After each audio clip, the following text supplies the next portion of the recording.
नमस्कार सम्पूर्णमा डाइनेमिक टेक्नोसफ्ट च्यानलमा यहाँहरूलाई हार्दिक स्वागत छ। आज हामी डाइनेमिक एकाडेमिक इआरपी प्रयोग गरी पर्चेज इन्भोइस कसरी क्रिएट गर्ने भनेर सिक्दैछौँ।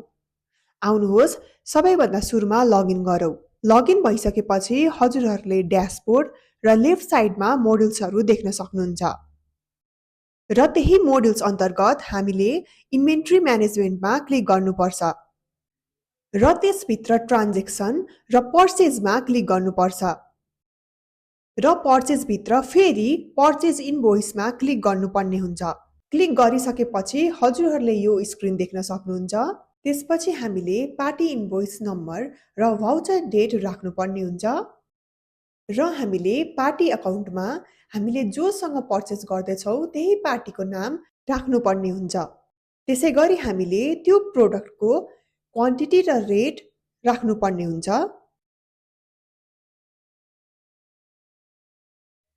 र त्यो प्रोडक्टमा कर लाग्छ भने इज ट्याक्सेबलको तल टिक गर्नुपर्ने हुन्छ। टिक गरिसकेपछि हाम्रो ट्याक्सेबल अमाउन्ट अटोमेटिकल्ली क्याल्कुलेट हुन्छ। त्यसपछि हामीले तल न्यारेसनमा पर्चेजको डिटेल राखेर सेभ गर्नुपर्ने हुन्छ। यसरी हामीले सजिलो तरिकाले पर्चेज इन्भोइस क्रिएट गर्न सक्छौँ। हजुरहरूलाई अरू कुनै टपिकमा भिडियो हेर्नु मन छ भने तल कमेन्ट गर्नुहोला।